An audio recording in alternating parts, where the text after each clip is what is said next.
As anger and frustration about the killing of George Floyd continues to spread, many are calling for a change to policing, and not just reforms. Some argue the way to end police brutality is by lowering the budget of police forces and spending that money on other social services.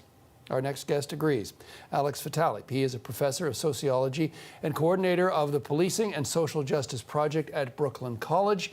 He's the author of The End of Policing, and he joins me from Wellfleet, Massachusetts. Alex, thanks so much for joining us. You bet. Let's begin with Minneapolis, where the protests started. The police department there, as I understand it, tried reform, and people would say now that didn't work. Why didn't it?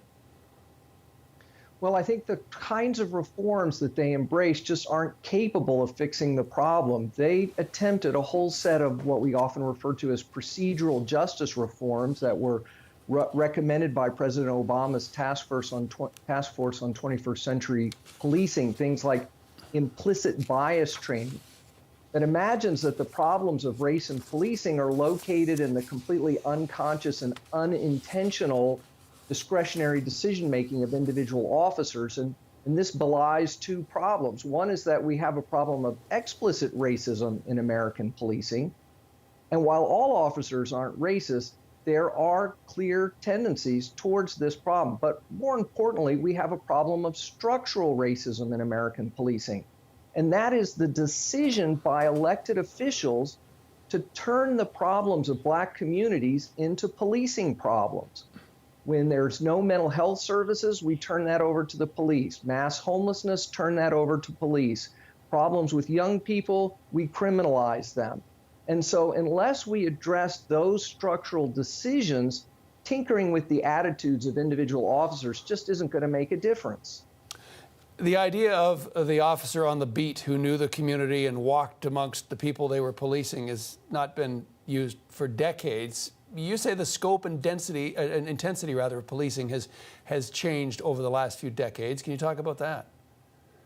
Sure. You know, in the U.S., we've decided to flood the schools with police, turn the police into homeless outreach workers, turn the police into mental health first responders. And they're just not equipped to properly handle these duties, regardless of their intentions and efforts at additional training.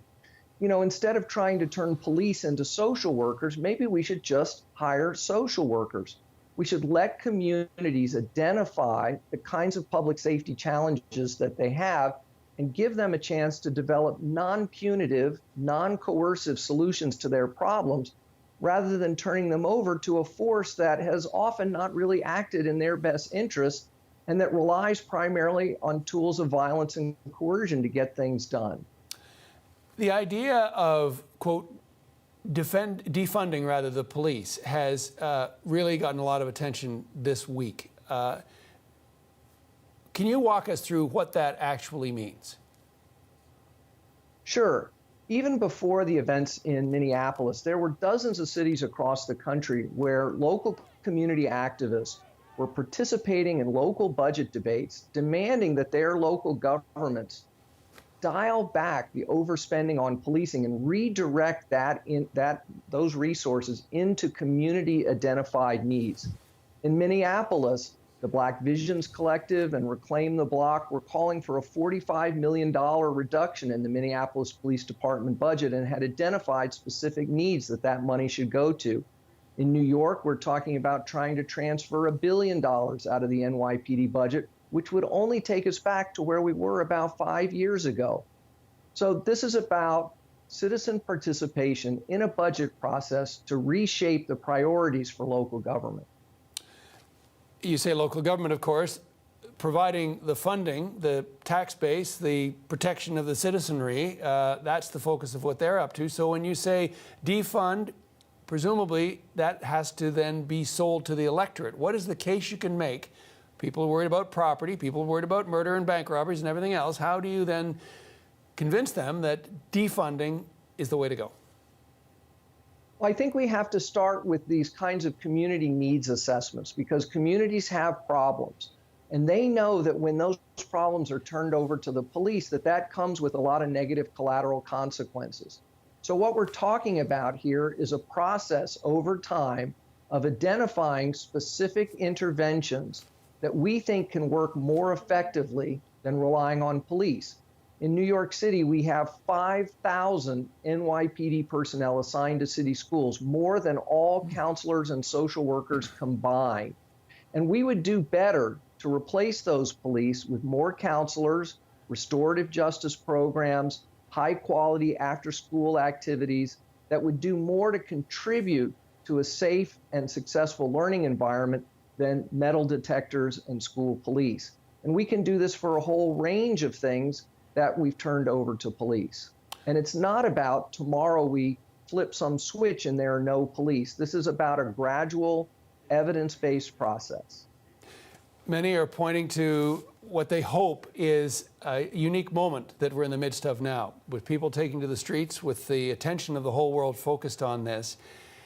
But we've seen people take to the streets before, we've seen people protest before. Do you think there's something unique about this moment that will force politicians, largely, community leaders, to address this problem and to have real change?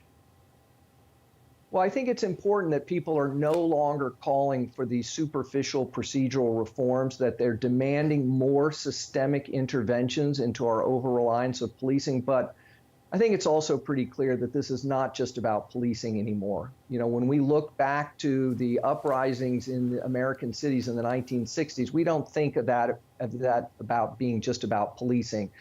We've got a whole generation of folks who feel abandoned by both political parties, that those parties have nothing to offer them to deal with the kinds of existential crises they feel we face in terms of the environment, the economy, and entrenched racism. And so this is really an effort to have a national conversation about the direction of the country. And I hope the political parties respond to this. Alex Vitale, a lot to think about. Really appreciate your time. You bet. Alex Vitale is the author of The End of Policing. In Vancouver, a clash between the police board and the city council is proving how difficult defunding can be. Last month,